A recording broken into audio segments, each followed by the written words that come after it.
Salut tout le monde. Voilà, j'espère que vous allez bien. Alors, je vous fais un petit live surprise. Petit live surprise pour ma communauté Facebook, pour mes amis Facebook, mes amis et mes amis. Et surtout aujourd'hui pour les mamans. Voilà. Alors, si vous me voyez les mamans ou si vous n'êtes pas des mamans, peu importe, vous pouvez me faire un petit coucou. Vous pouvez m'envoyer un petit message parce que ça me fait toujours plaisir. Voilà, donc n'hésitez pas à m'envoyer des messages si vous me voyez.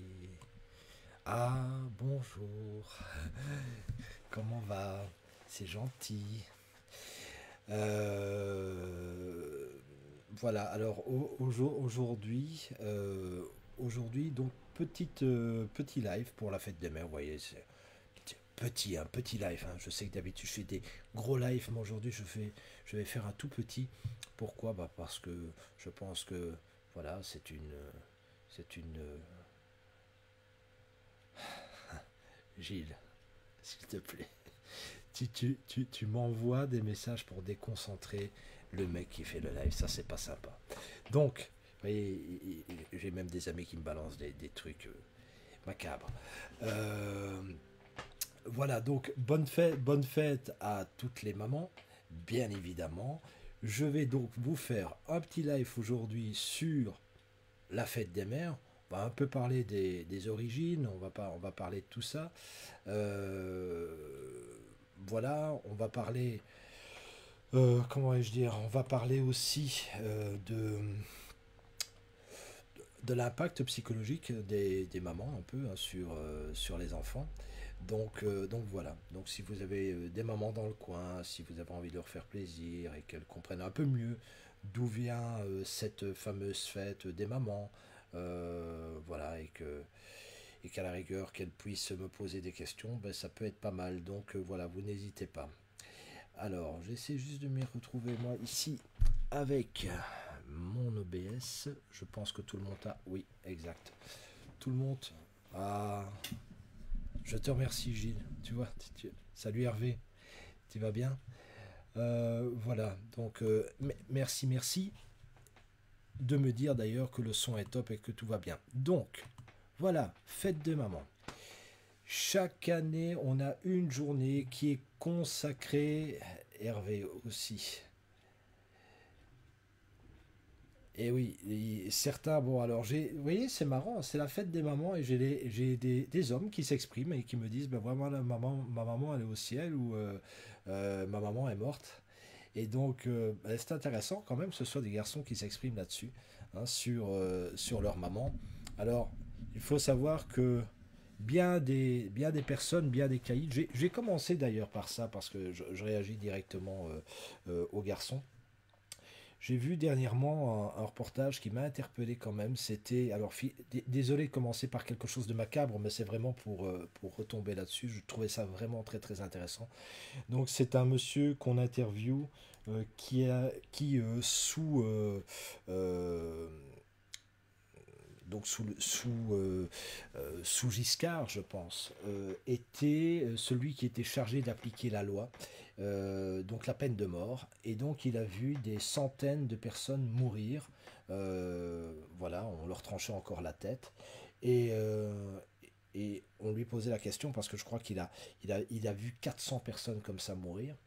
Et on lui a posé la question, tiens, toutes ces personnes qui souvent étaient quand même des caïds, etc., quelle était leur dernière phrase avant de mourir?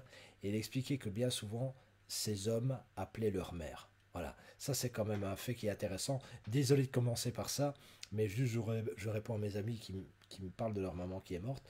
Voyez quand même que la personne du dernier recours, c'est quand même maman, quoi. Ça frappe, et donc même chez des hommes très virils, voire des hommes qui ont commis parfois des atrocités, maman, ça reste quelque chose. Donc, quand on s'attaque, entre guillemets, à la mère, au mythe de la mère, à l'histoire de la mère, c'est pas anodin, c'est vraiment quelque chose. Maman, euh, elle représente la stabilité. D'ailleurs, pour ceux qui s'intéressent à la mythologie, maman, dans le fond, dans la mythologie, on la représente par Gaïa, notamment. Gaïa, c'est la terre sur laquelle on se trouve, ce sont nos fondements, c'est sur elle qu'on prend appui, c'est elle qui nous façonne, et salut Marinette, de rien, et il y a cette assise qu'on peut trouver grâce à Gaïa. Donc si on est capable de se redresser sur nos deux pieds, hein, c'est grâce à Gaïa qui nous soutient. C'est intéressant quand même que dans la mythologie, eh bien, on va retrouver cette, finalement cette mythologie de la maman qui nous façonne et qui nous permet, grâce à ses soins, grâce à sa bienveillance, ben, de sortir d'elle et de nous tenir sur nos deux pieds. Alors, évidemment, les papas, ils ont aussi un rôle, hein, parce que s'il y a des garçons qui m'écoutent, puisqu'il y en a déjà deux qui ont réagi, les papas, ils jouent aussi un grand rôle, mais aujourd'hui, c'est pas leur fête. Donc, j'expliquerai pas le rôle du papa, même si le rôle du papa est important aussi. Donc, désolé, je prends un peu de caféine pour vous faire mon live, hein, aujourd'hui. Un peu fatigué de ce week-end. Alors, euh, si chaque année, donc on consacre une journée à nos mamans, il est bon de rappeler au quotidien, pourquoi une maman est si importante à notre développement et ce qu'elle va nous apporter réellement depuis notre plus jeune âge. Voilà, c'est intéressant de se reposer la question de ce que peut apporter une maman au quotidien ou ce qu'elle a pu nous apporter, si je fais référence à mes amis qui me parlent de leur maman qui est décédée. Alors, euh, il y a quelque chose qui est déjà très frappant, c'est que même dans les films ou dans les dessins animés, en tout cas dans les dessins animés, on n'aime pas trop qu'une maman soit négative. En règle générale, on veut garder une image très positive d'une maman. C'est pour ça d'ailleurs que si vous prenez Blanche-Neige, si vous prenez Cendrillon, etc., une caractéristique, c'est que les mamans sont mortes et ce sont les belles-mères qui endossent le mauvais rôle. C'est voulu. Parce que une maman, c'est quand même l'archétype de la douceur, c'est l'archétype de la personne qui est capable de vous comprendre et qui va élever ses enfants, hein, qui va élever ses enfants et non pas un personnage qui veut les inféoder ou qui veut les déstructurer. Et quand on reprend voilà, dans certaines histoires comme celle de Disney, encore une fois, Blanche-Neige, Cendrillon, etc., on va très très souvent voir que l'image négative de la mère, bah, c'est plutôt la belle-mère qui va l'encaisser. Alors, je vous rassure, il y a des belles-mères qui sont exceptionnelles, on en reparlera par la suite, mais voilà, c'est juste pour vous montrer qu'au niveau de la sociologie, c'est très difficile de s'attaquer à la maman et s'attaquer au mythe de la maman et d'en faire un mythe qui serait négatif, quoi. D'après les sociologues, la mère aurait un rôle socialement sacré. Il est en effet difficile de manifester des sentiments négatifs envers sa mère, bien qu'ils existent. On peut éprouver des sentiments négatifs, vous allez voir, vis-à-vis de sa maman. C'est même à une période de la vie comme l'adolescence, c'est même normal. Mais si cela perdure, c'est qu'il y a réellement un problème. Donc, ce qu'il faut retenir, c'est que voilà, socialement, le rôle de la mère, bah, c'est sacré, et que, en effet, logiquement, si tout va bien, il est quand même difficile de garder sur du long terme de la rancœur envers sa maman, sauf cas exceptionnel, évidemment. Dès sa naissance, la mère, elle est idéalisée par l'enfant. Il faut savoir qu'au départ, lorsque l'on naît, on ne fait qu'un avec sa mère. Même lorsqu'on sort de son utérus, même lorsqu'on sort de son utérus, eh bien, on ne fait qu'un avec la mère. Très très longtemps, on est fusionnel avec elle et on est tributaire. Alors, il y a une maladie qui est extrêmement grave qui s'appelle la maladie de l'hospitalisme, qui est une maladie que certains bébés peuvent développer lorsqu'ils ne sont pas assez touchés par la maman ou s'ils sont mis à l'écart de la maman. Donc voilà, et c'est vraiment une maladie terrible parce que l'enfant se laisse mourir. C'est une forme de dégénérescence musculaire qu'il développe. Il se laisse vraiment aller, quoi. Il ne développe aucune de ses capacités physiques ni même mentales. Voilà, c'est vraiment un repli sur soi à l'extrême parce que voilà, il n'est pas en contact avec, avec la mère. Donc voilà, maladie de l'hospitalisme qui est connue, vous pourriez faire des recherches là-dessus, vous allez voir, c'est assez euh, prenant. Voilà, en grandissant, l'enfant se rend compte peut-être que sa maman n'est pas parfaite, hein. Pourtant au départ il l'a idéalisée complètement, et donc comme il va se rendre compte qu'elle n'est pas parfaite, eh bien salut Magda, tu vas bien. Comme elle n'est pas parfaite, ben, l'enfant il va faire quelque chose, enfin plutôt l'ado, parce que c'est souvent là où il va se rendre compte qu'elle n'est pas parfaite, donc évidemment comme il a une image idéalisée et qu'elle ne correspond pas forcément à cette image, eh bien il pourra lui en vouloir à certains moments. Voilà, c'est un peu normal.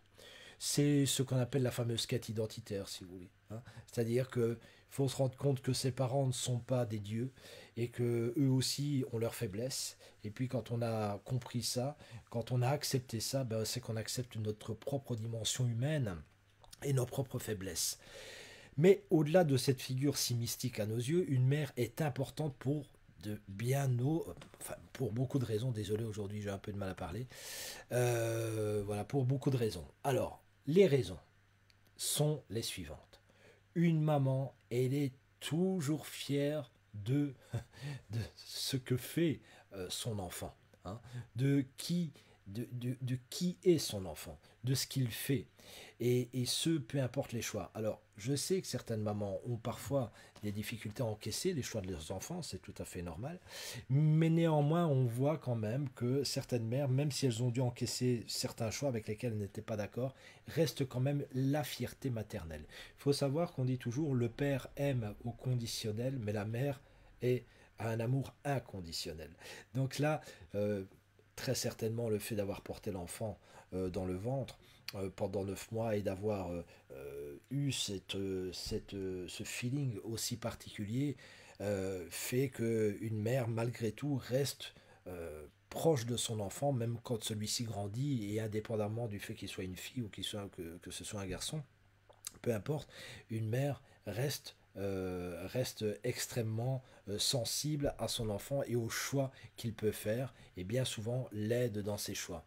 Une mère n'a soudainement plus faim quand il reste une seule part de gâteau. Elle se sacrifie pour vous à chaque instant.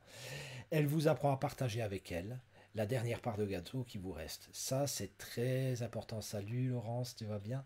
Ça, c'est très important. C'est-à-dire que un des rôles de la maman vis-à-vis de son enfant, c'est le sacrifice. Alors, le sacrifice, si on parle d'une part de gâteau, alors j'en parle parce que je livre certains aspects de ma vie aussi. Moi, j'ai des parents formidables que j'aime beaucoup. Euh, et j'ai une maman aussi formidable. Et je me souviens très bien, ma mère faisait travailler dans des grands magasins, etc. Et bon, parfois, quand elle allait boire un café à sa pause, on lui donnait des petits biscuits, vous voyez, des spéculoos, etc. Bon, Belgique, beaucoup de spéculoos qui accompagnent le café.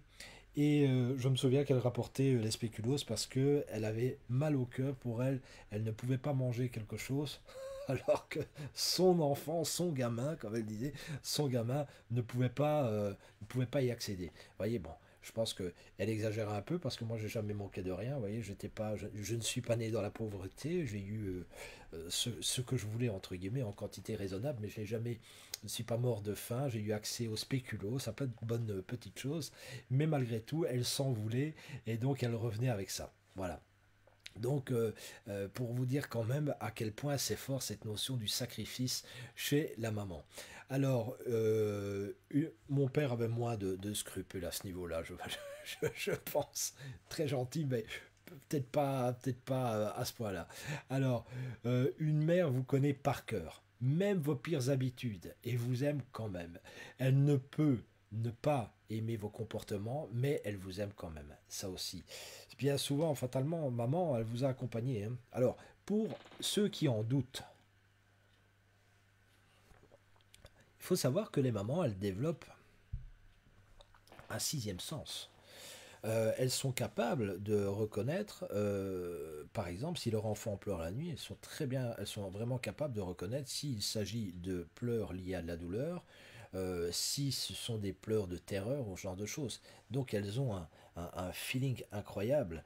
Et j'irais même jusque-là, il y a une forme de télépathie pour les gens qui me disent wow, tu sais, la télépathie, ça n'existe pas. Je dis toujours, ben alors, vous êtes complètement à côté de la plaque parce qu'il suffit de regarder une mère avec son enfant. Hein, ici d'ailleurs, j'ai fait le choix de prendre une photo d'une maman avec un bébé. Quand vous voyez qu'une mère est capable d'avoir une montée de lait alors que son enfant est en train de dormir et que l'enfant se réveille quelques secondes après, une minute après, c'est assez dingue, cette espèce de synchronisation qui existe entre les deux cerveaux. Et donc là, sans dire quoi que ce soit, c'est quelque chose de fabuleux qui se déroule sous nos yeux, mais à mon avis, qui paraît tellement normal qu'on n'y prête plus attention. Or, c'est vraiment quelque chose de fabuleux, vraiment quelque chose d'extraordinaire qui montre ce lien invisible qui existe entre une mère et son enfant. Et donc, même si elle vous connaît par cœur, voilà, même s'il y a certains comportements qu'elle n'aimera pas, évidemment, parce que vous serez différent d'elle, malgré tout, elle vous aime, parce que c'est l'amour inconditionnel. Une mère vous encourage toujours à suivre vos rêves et vos envies. Bon, je sais que pour certaines personnes, certaines peut-être d'entre vous, c'est peut-être pas toujours le cas. Peut-être que vous n'avez pas eu ça, hein, c'est bien possible. Mais dans l'absolu, c'est ce qu'une mère fait. Et si votre maman ne l'a pas fait, peut-être avait-elle ses raisons, peut-être qu'on ne lui a pas donné non plus les bons codes, vous savez, parce que c'est compliqué aussi. Hein. Quand on devient maman, ou quand on devient papa d'ailleurs, on ne livre pas les enfants avec le manuel. Hein. On n'a pas un manuel là-dessus. Quoiqu'à l'heure actuelle, il existe beaucoup de choses pour se renseigner sur comment devenir... je vois des mamans qui sont déjà en train de réagir avec les montées de lait. Ben oui, montée de lait quand bébé pleure aussi, bien sûr. Magdalena qui me dit je confirme. Bah oui, c'est vraiment c'est assez incroyable. Alors, euh, vraiment, je ne sais plus ce que j'étais en train de dire. Vous voyez, je suis en train de vous lire, finalement, je ne sais plus. C'est pas grave. Alors, une mère sait détecter quand quelque chose ne va pas et elle ne se prive pas pour vous le demander. Ce qui la rend parfois intrusive, évidemment, parce que on se dit souvent, oh là là, les mamans, elles sont un peu intrusives parfois, elles ont envie de tout connaître, etc.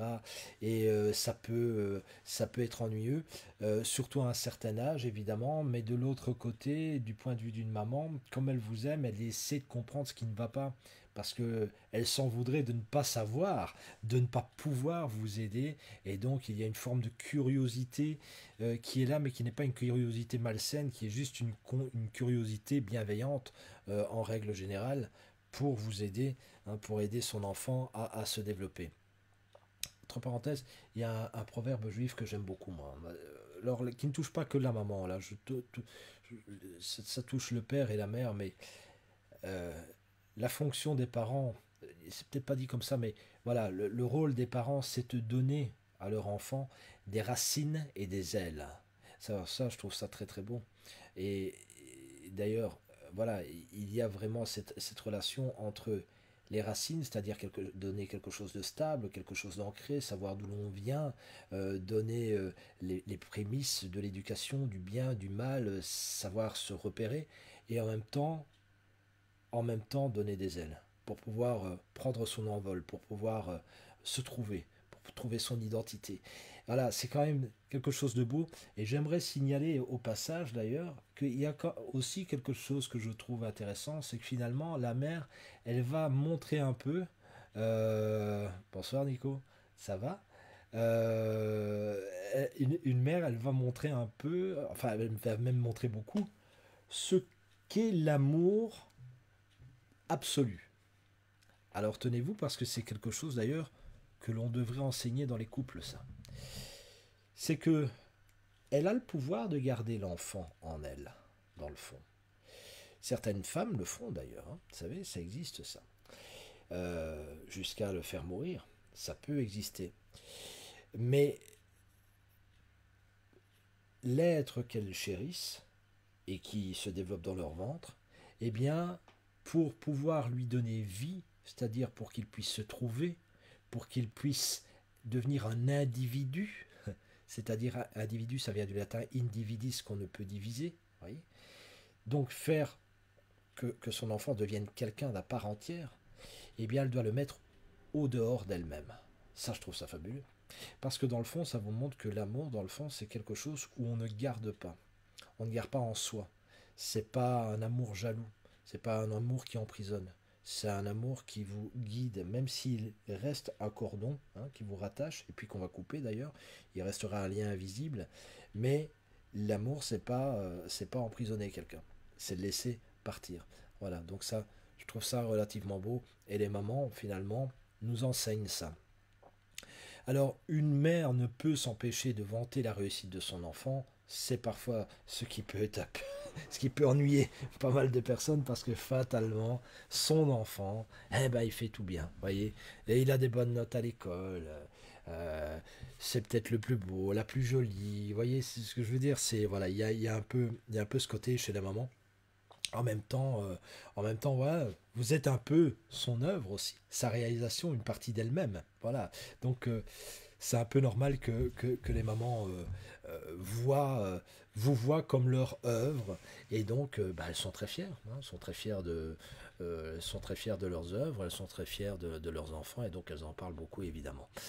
Une mère n'oublie jamais votre anniversaire, elle n'a pas besoin de rappel. Et non, ça elle s'en souvient. Bon, il y en a même qui s'en souviennent dans la douleur. Moi, ma pauvre maman, elle a eu un accouchement difficile. Je crois qu'elle a mis à peu près 24 heures quand même. 24 heures de travail, c'est pas mal. Donc elle a eu le temps de bien sentir sa grossesse. Et donc, euh, indépendamment du fait qu'elle soit devenue maman, je pense qu'une journée pareille, voilà, c'est resté bien ancré dans sa chair. Alors une mère viendra toujours vous voir, qu'importe où vous habitez, voilà, peu importe là où vous habitez, logiquement votre maman elle vient vous voir. Elle pourrait se déplacer n'importe où pour venir vous voir. Voilà, encore une fois, peut-être que vous n'avez pas rencontré ça. Ce qu'on est en train de vous montrer, ce que je suis en train de vous expliquer, c'est... ah, t'as mis 28 heures, Magda. Ah, bah dis-moi. Mon Dieu.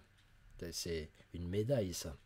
Comment vais-je dire? Une maman, donc, viendra toujours vous voir là où vous habitez. Pourquoi? Parce que tout simplement, peu importe les entraves, peu importe le chemin, voilà, peu importe les kilomètres qui la séparent de vous, elle sera capable de braver n'importe quoi pour venir vous retrouver.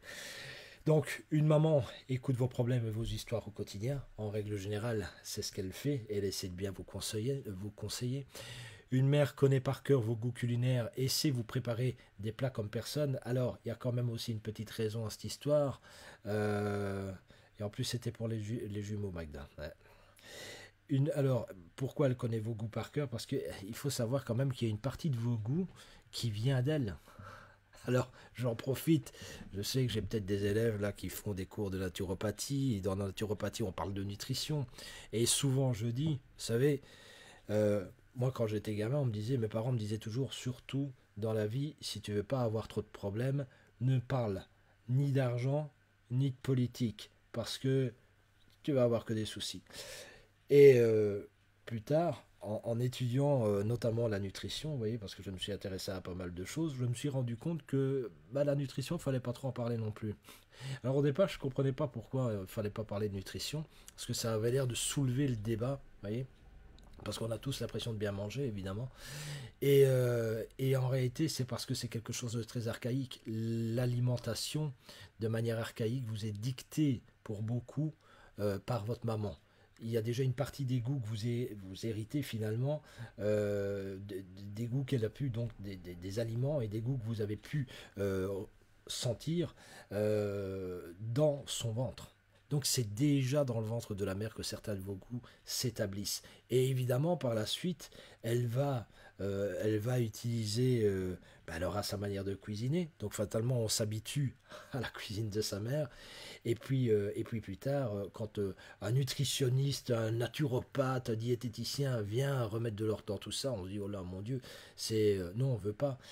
Tout simplement parce que c'est le souvenir de la mer, vous voyez. C'est un souvenir très archaïque, le souvenir de la mer. Alors là aussi, je ne peux pas m'empêcher, mais pour vous montrer quand même qu'il y a quelque chose d'intéressant, c'est que, mais le saviez-vous, peut-être ou peut-être pas, qu'il vous reste toujours quelque chose de votre maman, là, pour l'instant, ceux qui me regardent, là, il y a quelque chose en vous de votre mère. Alors je sais, dans vos cellules, dans votre ADN, mais plus précisément, saviez-vous que vous aviez encore du liquide amniotique dans le corps, hein? Quand vous avez baigné dans le liquide amniotique de votre maman, il y a une partie de votre cerveau qui se constitue et qu'on appelle le tube neural. Voyez, donc c'est comme un tube.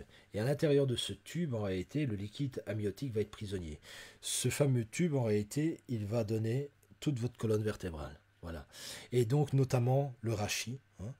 Et ça veut dire quoi? Ça veut dire que toute la fusion entre la colonne vertébrale et la boîte crânienne contient du liquide, des traces de liquide amniotique de votre mère.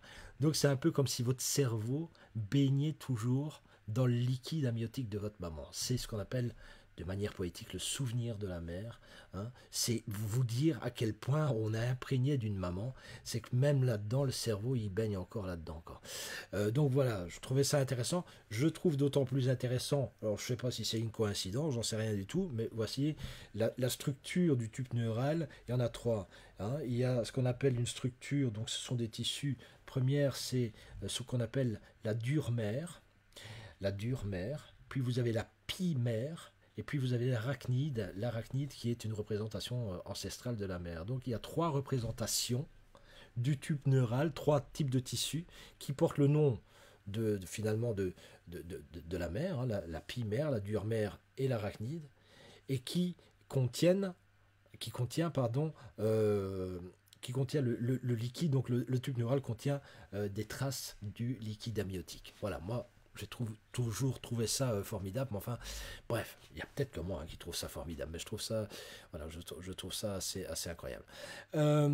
Donc, pour les goûts culinaires, ben, vous avez compris que maman, elle va donner quand même une grosse base de votre culture culinaire. Voilà. Une mère ne reste jamais longtemps énervée contre son enfant, elle lui pardonne toujours, évidemment, puisqu'on parle d'amour inconditionnel. Et une maman vous fera remarquer si vous prenez du poids, mais elle vous aimera toujours autant. C'est-à-dire qu'une maman pourrait être critique aussi, hein, vis-à-vis de ses enfants. Voilà, dire, bah écoute, tu prends un peu de poids, fais attention, tiens, toi. Moi, la mienne, vous voyez, ça fait des années qu'elle me dit, rase-toi, t'es mieux sans ta barbe. Tu te vieillis pour rien. Vous voyez ce que je veux dire? J'ai droit, j'ai 46 balais, elle continue à me le dire. Voilà. Ou j'ai des tatouages. Donc, tu as encore fait un tatouage. Pourquoi est-ce que tu fais un tatouage? Bonjour Steph. Pourquoi est-ce que tu fais un tatouage, hein? Voilà. Alors que tu es si beau. Ouais, fatalement, je suis son fils, ça comprenait bien. Je ne crois pas un instant que je sois beau. Mais elle me trouve beau. Fatalement, je suis son fils. Donc, pour elle, ben, fais attention, t'as encore fait un tatouage, etc. C'est pas, voilà, ça ne va pas. On voit un peu que, ben, malgré tout, je reste son œuvre. Œuvre vieillissante, nous nous entendons, mais son œuvre quand même. Voilà. Et une mère sera toujours une des premières personnes que vous appellerez si vous avez une bonne nouvelle. En général, quand on a une bonne nouvelle, bon, on peut appeler ses parents. Personnellement, j'appelle mes parents parce que voilà, je les aime énormément tous les deux. Mais c'est vrai qu'on appelle sa maman, bien sûr. Voilà, et comme je vous ai dit, même au début du live, même des caïds qui sont à l'article de la mort, bien souvent la dernière phrase c'est maman, on appelle maman au secours. Donc voilà, oh Nico, tu me dis que je suis beau, que tu es gentil. Mais tu es une vraie mère pour moi, je te l'ai déjà dit. Voilà. Alors, et bien sûr, une maman ne sera jamais parfaite, et vous non plus. Pourtant, c'est ainsi qu'elle vous aime. Donc, une maman aime son œuvre, même si son œuvre n'est pas parfaite, mais elle l'est à ses yeux. Elle l'est à ses yeux. Voilà. Alors, pour revenir à des choses qui sont moins d'ordre peut-être psychologique, on pourrait se poser la question de à quelle date est-ce qu'on célèbre voilà, la fête des mères. Il faut savoir qu'on ne la célèbre pas partout en même temps. Très rapidement, hein. En France, on la fête le dernier dimanche de mai. En revanche, dans une majorité de pays, dont le Canada, la Belgique, l'Allemagne, la Nouvelle-Zélande, le Brésil, l'Australie ou encore les États-Unis, la fête des mères a lieu le deuxième dimanche de mai, comme c'est le cas. D'ailleurs, ben moi, nous avons des amis qui sont aux États-Unis, qui ont souhaité bonne fête des mères. Voilà. Donc, alors, Royaume-Uni, Irlande, eux célèbrent 3 semaines avant Pâques, pardon. Auparavant, ce jour était connu comme le Mothering Sunday. Dans plusieurs pays du Moyen-Orient, la fête des mères a lieu à l'équinoxe de mars.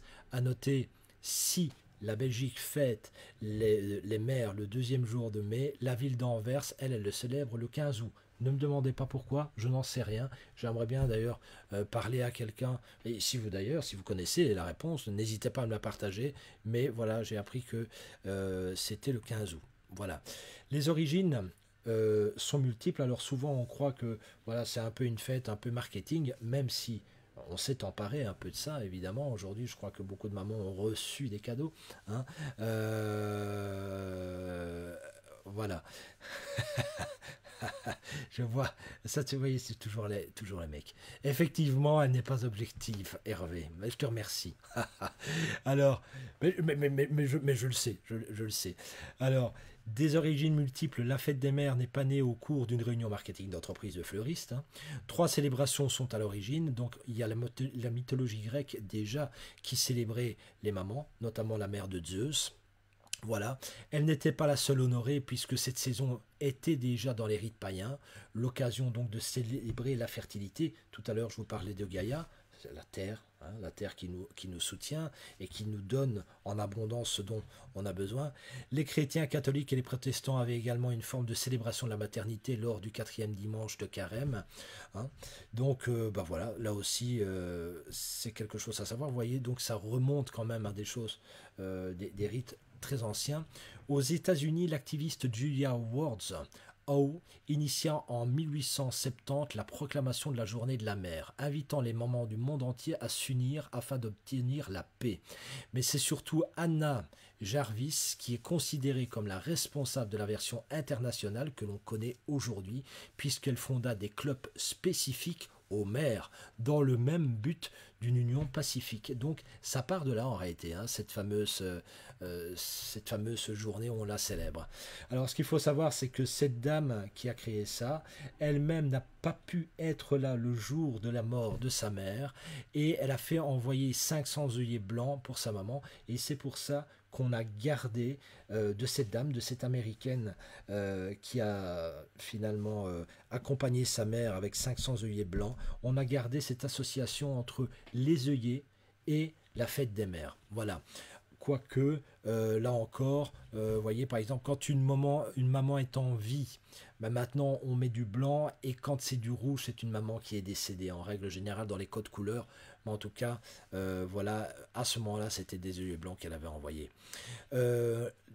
Dans la Première Guerre mondiale, donc la première, puis la Seconde Guerre mondiale, excusez-moi, ont été un facteur déclenchant pour l'officialisation de la fête des mères dans d'autres pays, laquelle permet d'honorer nombre de parents ayant perdu leurs enfants, bien évidemment. Donc, la fête des mères en France, c'est pas le maréchal Pétain qui est à l'origine de la fête des mères en France, mais globalement, c'est en 1906, dans le village d'Artas en Isère, hein, pour mon copain Nico qui est en France, là, où on organise une cérémonie en l'honneur des mères de familles nombreuses.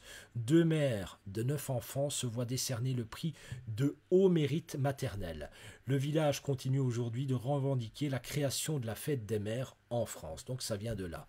En 1918, Lyon suit le mouvement né aux États-Unis et rend hommage aux mères et aux épouses qui ont perdu leur fils et ou mari durant leur Première Guerre mondiale. Et cette journée des mères a été officialisée par le gouvernement en 1929. En 1942, le maréchal Pétain donne un ton plus solennel, puisqu'il va dire à la radio « Vous seuls savez donner à tous ce goût du travail, ce sens de la discipline, de la modestie, du respect qui font les hommes saints et les peuples forts. Vous êtes les inspiratrices de notre civilisation chrétienne. » Et là, vous vous rendez compte qu'en réalité, la mère, elle était plutôt vue comme quelqu'un, comme une génitrice, où clairement, voilà, c'était très bien d'être une maman, quoi, hein, parce que finalement, on amenait du sang neuf à la nation. Voilà, donc là, il y a une récupération un peu politique derrière tout ça. Voilà. La République française rend officiellement hommage chaque année aux mères françaises au cours d'une journée consacrée à la célébration de la fête des mères. Et elle fixe la date au 4e dimanche de mai. Voilà. Alors, est-ce que c'est une affaire commerciale? Oui, bah bien évidemment. Vous avez vous avez toutes eu, comment ai-je dire, des cadeaux, je pense, pour les mamans. C'est clair. Alors, la fête des mères, pour les commerçants, c'est une aubaine, mais il faut savoir que Anna Jarvis, qui était la dame, la créatrice finalement américaine de ces fameux clubs pour femmes, pour mères, avait déjà critiqué un peu la tournure commerciale qu'avait pris la fête quand elle l'avait lancée aux États-Unis. Il faut le savoir. Pour elle, une carte pré-remplie ne signifie rien, expliquait-elle, sinon que vous êtes trop fainéant pour écrire un mot à la femme qui vous a fait plus pour vous que quiconque au monde. Quant aux bonbons, eh bien, vous offrez la boîte à votre mère. Puis, en manger la majorité est un bien beau geste. Voilà, donc il y a chez cette dame finalement elle se rend compte que c'est devenu hyper commercial et que c'est pas le fait d'offrir quelque chose si derrière il n'y a pas le sens qui va avec, si derrière on n'y met pas une intention, ben voilà, c'est un peu pour la femme qui vous a appris le plus de choses et vous a donné le plus de choses au monde. Alors, pour celles, encore une fois, qui ont peut-être des enfants en bas âge, vous avez peut-être reçu, pour les maternelles, des colliers de nouilles. On fait ça de plus en plus, voyez-vous. Voilà, donc, être maman, c'est savoir porter dignement un collier de nouilles au bureau le lendemain de la fête des mères. Eh oui, les mamans, elles vont jusque-là, c'est de porter des colliers de nouilles ou de porter parfois, vous savez, des choses que leurs petits-enfants leur offre et sans être gênée. Pourquoi elles ne le sont pas? Parce qu'en fait, elles les aiment tellement que même si c'est pas très joli, même si voilà, c'est pas extraordinaire, eh bien à leurs yeux, ça reste quelque chose de beau, ça reste quelque chose d'extraordinaire et leur amour va donc même à aimer des œuvres qui ne sont pas forcément terribles ou qui ne les mettent pas d'ailleurs à leur avantage. Je pense que la plupart des femmes aimeraient quand même avoir un beau collier plutôt que simplement avoir un collier de nouilles, mais elles peuvent très bien le porter pour faire plaisir aux enfants. Alors, pour ceux, vous me direz, il est un peu tard, mais c'est jamais, pour ceux et celles qui ne savent pas quoi offrir aux mamans, en général, on offre des plantes et des fleurs. C'est quand même relativement apprécié, quoique certaines femmes n'aiment pas énormément les fleurs, voilà. Mais globalement, c'est indémodable. Des plantes d'intérieur, évidemment. Des cartes de vœux. Mais alors, bon, quand on fait une carte de vœux, vous savez, à l'heure actuelle, c'est vrai que faire une carte de vœux où, encore une fois, comme on le disait tout à l'heure, tout est pré-rempli, ça manque un peu d'âme pour quelqu'un qui vous apporte quand même énormément, qui vous apporte énormément. Donc, le juste retour, ce serait de faire un mot personnalisé. Les chocolats. Hein, les chocolats, on peut leur offrir aussi, ça peut facilement se trouver, etc., etc. Mais alors, on va chercher quelque chose de spécial peut-être, quelque chose qu'on ne trouve pas facilement et pas simplement s'arrêter dans une station essence et prendre une boîte de chocolat. Si on prend des bijoux, bah, essayez que ce soit un bijou qui est voilà, qui a un sens. Alors j'ai une de mes amies qui me regarde, elle se reconnaîtra. Son prénom commence par un M, qui est, je le sais, chaque fois à la quête de sens lorsqu'elle offre quelque chose. Elle va même parfois un peu loin, je trouve, mais elle a la quête de sens, et donc elle va pas vous offrir n'importe quoi. Ça a du sens. Donc qu'est-ce que ça veut dire? Ça a du sens, ça veut dire qu'elle s'est donné du mal, elle s'est creusée, même si le cadeau n'est pas forcément cher en soi, mais derrière il y a une intention, il y a une histoire, et ça c'est plus important que tout. Et on sait que beaucoup de mamans sont réceptifs à ça. Alors ça ne veut pas dire que les papas ne le sont pas. Les papas ils peuvent être aussi réceptifs, mais voyez-vous, il y a quand même une différence entre un homme et une femme. C'est qu'un homme fonctionne à la testostérone, qui est l'hormone mâle, qui est une hormone plus de challenge, de combat, voire d'agressivité. Même si on peut avoir un papa qui est doux, c'est pas le problème, mais il est plutôt mu par ça, alors qu'une femme, bah, ce sont les œstrogènes qui dominent, et l'œstrogène qui est une hormone de réceptivité. C'est intéressant ça, réceptivité. C'est d'ailleurs l'hormone qui permet d'imprimer durablement le visage de quelqu'un, notamment le visage de son enfant, le visage de son amour. Voilà, l'œstrogène permet ça. C'est pour ça d'ailleurs que beaucoup de femmes sont plus physionomistes finalement que d'hommes. Voilà, c'est le taux d'œstrogène qui prime, enfin qui est fort chez elle, qui crée ça. Alors, les bijoux, un poème, bon, un poème, voilà, ça peut toujours être bien aussi. Pourquoi? Parce qu'au moins on s'est donné la peine de faire ça. Alors, évitez, parce que je vois ça de plus en plus sur le net, les copier-coller de poèmes déjà existants. Il n'y a rien de plus horrible, évidemment, parce que ça n'a pas de sens, c'est pas personnalisé. Et qu'encore une fois, si bah, vous avez une maman et que cette maman, elle vous a donné quand même beaucoup, bah, essayez de personnaliser un maximum. Voilà, une bouteille de vin peut plaire aussi, des parfums. C'est pas de vous gourer de parfum, parce que les femmes et le parfum, c'est quelque chose. Donc, n'allez pas vous tromper. C'est important de savoir de quel type de parfum, enfin, quel type de parfum elle aime. Voilà, quelles sont les essences qu'elle va aimer. Crème ou maquillage, encore une fois, très délicat. Très délicat, mais voilà, c'est encore des choses qui peuvent passer. Les livres, évidemment, bah, moi par exemple, je vais ma maman, souvent ce sont les livres, c'est quelque chose qu'elle aime beaucoup. Quoique cette année-ci, je lui ai offert un bijou. Et sac à main, voilà, ce sont des accessoires qui peuvent toujours plaire. Coffret cadeau, chèque cadeau, quoique le chèque cadeau, bien souvent, ben voilà, on ne s'est pas trop investi quand même dans l'histoire. Et alors, les pâtisseries, les gâteaux, etc., on peut en faire, ça fait toujours plaisir, et puis ça se partage. Voilà, donc ça c'est pour reprendre un peu les petits cadeaux. Alors voilà, maintenant certaines personnes vous diront, et à juste titre, que on ne faut pas forcément attendre la fête des mères pour fêter les mamans. Et voilà, ça sent le vécu. Oui, en effet, en effet. Ah mais écoute, Magdalena, c'est clair.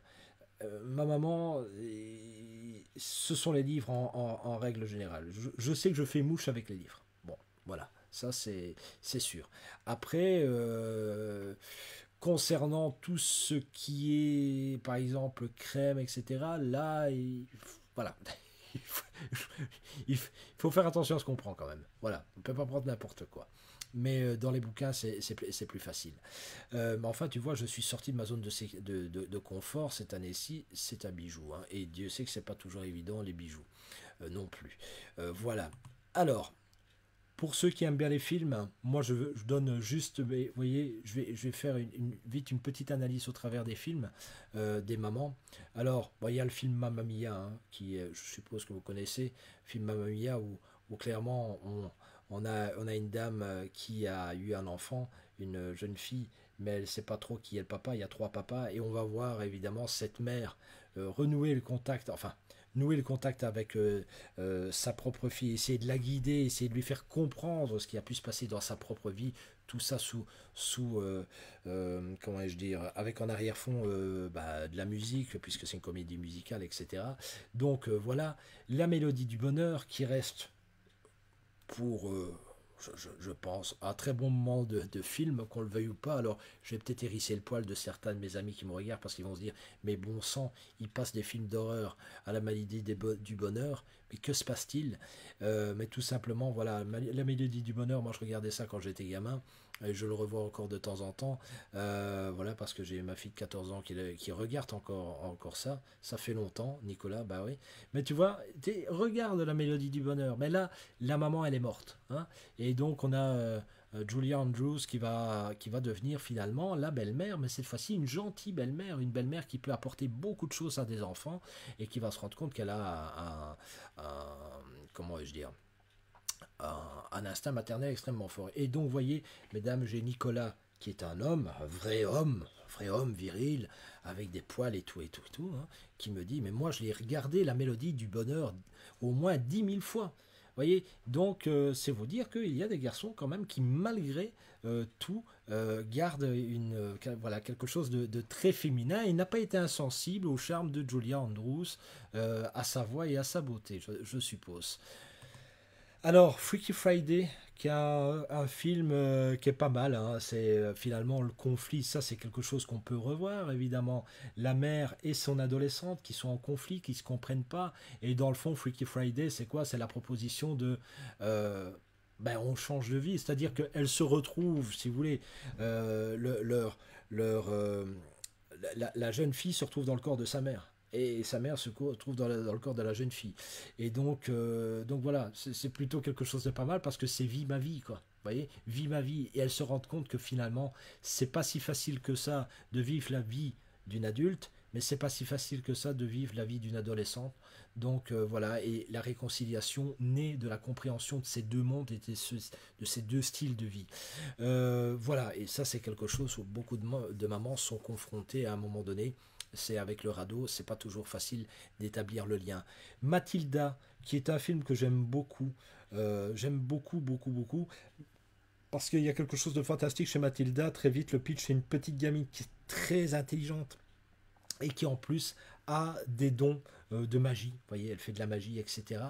Et par contre, elle est née dans une famille et qui est complètement idiote. Voilà, complètement idiote. Et elle va trouver une forme une forme de substitut de maman, mais de véritable maman, en la personne de son professeur, je pense, de français ou une histoire comme ça, qui est une dame qui vit seule, une jeune dame qui vit seule et avec qui elle va s'entendre très très bien. Donc Mathilda, c'est vraiment très bien, mais là c'est plutôt la belle-mère, mais c'est toujours une fonction maternelle évidemment, qui est vue dans ce film. LOL, une lycéenne parisienne en rupture avec son petit ami, se fait chanter la pomme par le meilleur ami de celui-ci. Ses rapports sont tendus avec sa mère, divorcée, encore amoureuse de son ex-mari et courtisée par un policier. Tout ça, ça vient compliquer les choses. Et là, on montre un peu ce qui se passe d'ailleurs quand une mère est elle-même pas totalement stable au niveau de ses amours. Ben is back, ben voilà, là c'est plutôt l'histoire d'une mère qui est confrontée aux addictions de son fils, donc elle a envie de le protéger, elle a envie de le voir, mais lui est dans ses addictions, on voit très bien d'ailleurs, là c'est Julia Roberts qui joue le rôle, très très bon film où on voit le gamin qui se prosterne un peu face à sa mère, qui c'est un peu son pilier si vous voulez, parce que lui est en lutte contre ses addictions, mais pas facile, et c'est sa mère qui va l'aider dans son combat. Le petit homme, Dédé Tate, mère célibataire, découvre que son fils Fred est un surdoué. Elle souhaite alors le protéger des personnes qui chercheraient à utiliser ses capacités intellectuelles à des fins lucratives. Donc toujours ce rôle de la maman très protectrice, pardon, avec Jodie Foster. Il y a un autre film très intéressant que j'ai vu récemment, c'est Bird Box, où là on a affaire d'ailleurs à Sandra Bullock qui joue un rôle où clairement elle est plus dure que d'habitude, c'est le rôle d'une maman. Donc à un moment donné, on se rend compte que les gens deviennent fous en écoutant et en regardant certaines images. Dans le film, on ne sait pas exactement ce que c'est. Et elle doit traverser un peu le monde, en tout cas une ville, si mes souvenirs sont bons, les yeux bandés avec ses enfants. Les yeux bandés. Voilà, ce qui n'est pas sans rappeler d'ailleurs la mythologie d'Ulysse, où eux doivent non pas se bander les yeux, mais se mettre des bouchons dans les oreilles pour ne pas être happés par le chant des sirènes. Eh ben, c'est exactement ça, et elle veut que ses enfants survivent. Et là, on la voit très dure, on la voit beaucoup plus dure parce qu'elle veut absolument que ses enfants puissent survivre. Donc voilà, très bon film concentré sur le rôle d'une maman, mais qui aide ses enfants à survivre. Dumbo, alors qui a pas pleuré sur ces fameuses scènes où on voit Dumbo avec sa maman emprisonné dans le cirque, voilà. Et que vous dire, là c'est la maman qui protège son enfant et qui lui apporte énormément de douceur. Dans Dumbo, on retrouve une maman extrêmement douce, extrêmement douce. Donc là, c'est vraiment la mythologie de la mère, mais très douce, si vous voulez, l'image de la mère extrêmement douce, et qui cherche à ce que son petit devienne quelqu'un de bien plus tard, et qu'il puisse, comment vais-je dire, qu'il puisse trouver confiance en lui. Bambi, même chose, scène monstrueuse qui a choqué beaucoup de personnes, tout simplement parce que la maman de Bambi se fait tuer par un chasseur, et on se souvient, je pense, de Bambi qui crie après sa mère et qui ne la retrouve pas, et finalement va se retrouver face à son père qui va lui demander de l'accompagner parce que la mère est morte. Voilà, scène extrêmement poignante. D'ailleurs, même encore maintenant, quand on la revoit, c'est quand même très difficile de ne pas être attristé par cette scène où là, on voit directement, ça c'est important, c'est le désarroi de l'enfant. Le désarroi de l'enfant face à la perte de sa mère. Ça, c'est quelque chose de très prenant. Rebelle. Alors moi j'ai beaucoup aimé ce dessin animé. on est loin des princesses Disney qui sont à la solde des hommes, du prince. Non, là on a affaire à une rebelle, quoi. Vous voyez. Et en fait, sa mère essaie de la faire rentrer dans le rang. Elle aimerait bien que sa fille se marie, hein, trouve un époux et qu'elle rentre dans le rang. C'est le cas de le dire. Et là, pas de bol, elle a fait une enfant qui, elle, n'est pas prête à ça. Et c'est très très intéressant parce que là encore, on rentre dans un monde où la mère et la fille vont essayer de se comprendre, vont essayer de se comprendre, mais je ne vais pas spolier, hein, mais il va arriver quelque chose à la maman va être transformée, et voilà, je ne vais pas trop loin. Sachez qu'en tout cas, c'est une très belle relation entre une mère et sa fille. Voilà. Puis vous avez les Aristochats, où vous avez bah, comment vais-je dire, la maman qui protège hein, ses petits, les deux garçons et sa petite Marie, là, contre vents et marées, peu importe. Alors c'est très intéressant parce que dans les Aristochats, où qu'elles se retrouvent, peu importe la situation, elle les apprend à être dignes. Donc là, on va retrouver la mère qui donne de la dignité, de l'élégance, et qui, malgré les coups du sort, reste toujours digne et élégante. Voilà. Il y a quelque chose de très raffiné. Elle s'appelle Duchesse, évidemment, et on retrouve cette élégance. Là, c'est plutôt l'élégance féminine qui est mise au premier plan. Voilà, donc les Aristochats, peut-être à revoir. Voilà les amis, voilà les mamans. J'espère que ce petit live rapide vous a fait plaisir. Il a repris un peu les origines. Hein, on a parlé un peu de psychologie, de ce que finalement euh, de ce que les mamans apportent à leurs enfants. On pourrait faire des lives énormes là-dessus. Ici, c'était juste pour vous faire un petit coucou et vous faire un petit plaisir. Voilà.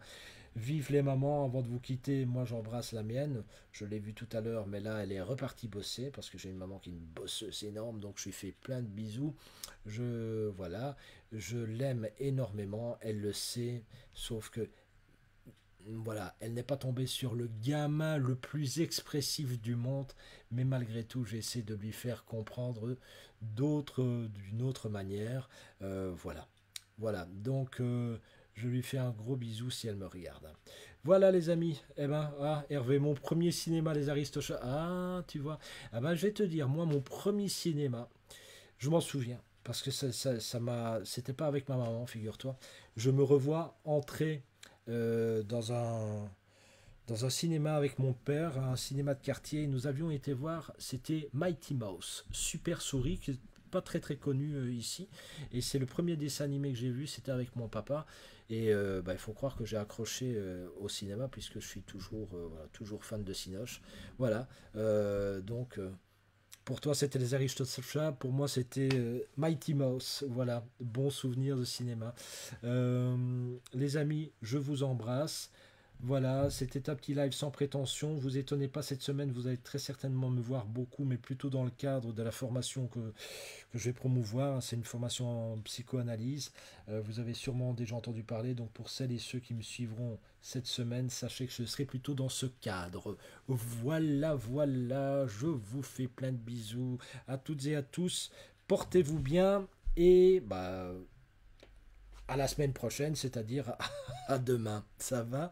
Bisous, bisous. Ciao, ciao.